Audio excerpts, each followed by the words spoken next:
Have you ever heard of the tragedy of Darth Plagueis the Wise? No, I thought not. It's an old Jedi legend that is not known to many.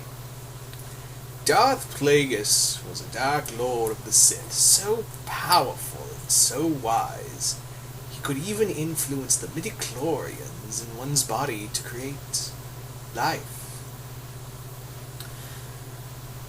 But what happened to Darth Plagueis, you may ask? He became so powerful that the only thing he feared was losing his power, which inevitably he did. Unfortunately, he taught too much of his knowledge to his apprentice, and he killed him in his sleep.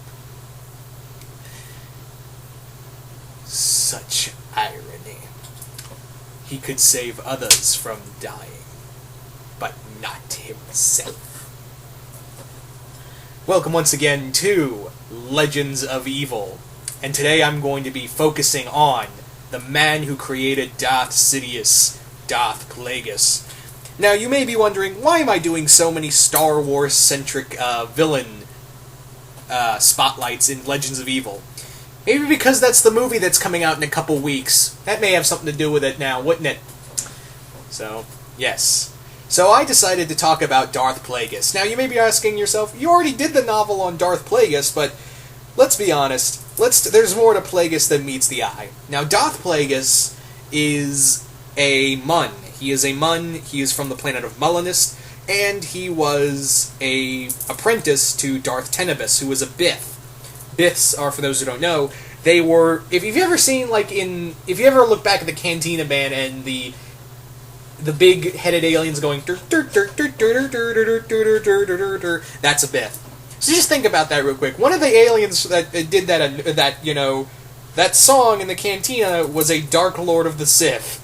Just let that sink in. Now, the origin of Plagueis was that he was not born on Mulanist. He was instead born on Magito. And at this point, his father, who was a Force-sensitive Mun, like him, he more or less wanted to rise in power and society among Hmong culture. Unfortunately, at the current state, Damask Holding wasn't the Damask clan, which is, Darth Plagueis' real name, Higo Damask. They were a financially sound group in the IBC, the banking clan. But he wanted more. So he left his family, he left all of his wives and, took a accountant who was also Force sensitive, and they had a child, Higo. And Higo was raised on Magito, far from Mulanist, and for a while he more or less, lived with his mother and slowly discovered his Force powers, and even sent one of his friends to kill themselves by jumping off a bridge after, Jedi mind trick, using the Force to, mind control them. Now, he wasn't really born out of hatred, he wasn't really forged. Well, he was technically forged by the inner workings of his master, Darth Tenebis. Darth Tenebis sent Higo's wife, Higo's mother, Higo's mother, to, find Higo's father, have a child with them, and together their power would create a more powerful apprentice for him. So, very young age, Higo was taken, made into Darth Plagueis, and thus began his journey. Now, unlike most Sith Lords, Plagueis didn't really think that the Bane, the Rule of Two, the age-old Sith law created by Darth Bane after the destruction of the Sith Empire, wasn't really cutting out for him. He believed that Darth Bane's idea, while it did save the Sith, it was flawed, because, really, when you think about it, he kind of has a point.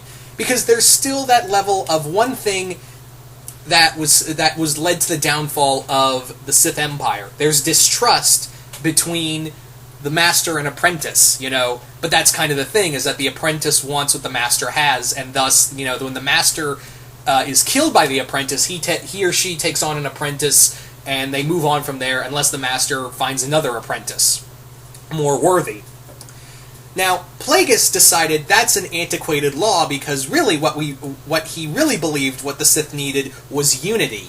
He believed that as long as the Sith, no matter what their numbers were, as long as they distrusted one another, they were going to screw up. They were going to screw up big time. And he even pointed out that, yeah, look, the rule of two, we've been more at war with ourselves, even as masters and apprentices, than we have with each other. So it was his dream to create a new Sith order called the Sithari. And he started this when he took a young boy by the name of Palpatine. At this point, before the Tarkin novel came out, keep in mind that Palpatine's full name is Sheev Palpatine, but he was just known as Palpatine in the Plagueis novel. He took Sheev Palpatine as his apprentice on Naboo by accident. He found him by accident. Got him, more or less manipulated him into killing his whole family, who were assholes to begin with. So he took 18-year-old Palpatine as his apprentice, trained him in the ways of the Sith on Megiddo as well as several other planets, and eventually helped him secretly find his way into the into the political rings of society. Now, with Plagueis, he was a genius. He was indeed, like as the story said, Plagueis was powerful. He was not just powerful in the Force, he was powerful with a lightsaber. He more or less took Tenebris's lightsaber, and he carried two now, and through that, he mastered dual-wielding sabers. He was also pretty apt with just using one. But remember, he was also very powerful with the Force. He could actually manipulate the midi-chlorians in his blood to accelerate. He could enhance himself, make himself more durable, more accustomed to pain. He was very interested in midi-chlorians, and at first he was like, I really hate these things. Trust me, the entire Star Wars fandom hated them too. But he understood that they were not so much what generated the Force, they were more acting like a conduit for the Force, to give power to, living beings throughout the universe. And through his studies, he began, more or less picking and prodding at another apprentice that he discovered his master Tenebris had, another Bith by the name of Venemus. He more or less took Venemus, stunned him with poisoned him and put him in a coma with a poisonous flower and experimented on his body, and through that he continued on, and even throughout the years he was like, look, I don't want to die, I don't want to go the route of Bane and try to take over someone's body or put my mind in a holocron. I want to, live forever. And he was old to begin with. He even told Palpatine once that in human years he was 300 when they first met. And he wanted to live forever. He wanted to be a true immortal and rule the Sith, rule this new Sithari empire as the sole ruler, with Palpatine at his side. And that was the thing. He was trying to get Palpatine, as much as he, beat the shit out of him all the time, because that's the whole thing, is that he told Palpatine right up front, look, there's going to become a time when you and I are going to be seeing each other as equals. However, until such time, I'm going to be training you, and you're really going to want to kill me. So throughout that time, we had, Plagueis and Palpatine training on Megiddo and other planets, like I said.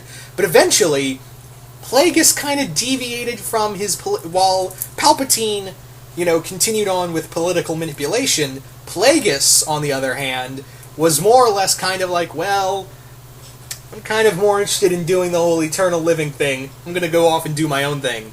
And this really infuriated Palpatine to no end.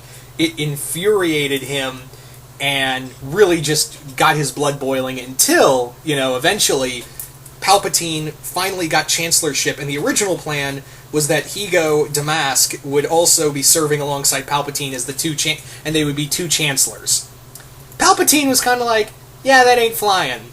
So, one night, right after he got his chancellorship, Plagueis and Palpatine were more or less getting drunk at Palpatine's flat, and then Palpatine proceeded to shock him and strangle him to death with a force choke.